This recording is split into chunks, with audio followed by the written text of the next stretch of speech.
Tere taas, head lõõtspillimuusika sõbrad! Nagu te ilmselt olete aru saanud, toimetab televõistlu mängimine Rahvalõõts nüüd mittetulundusühinguna ja siin YouTube'i keskkonnas on meie uus kodukanal.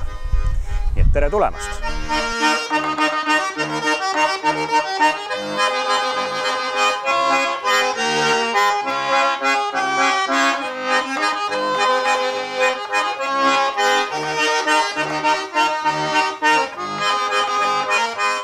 Järgmine kuupäev, mis meelde tasub juba jätta, on 18. juuli.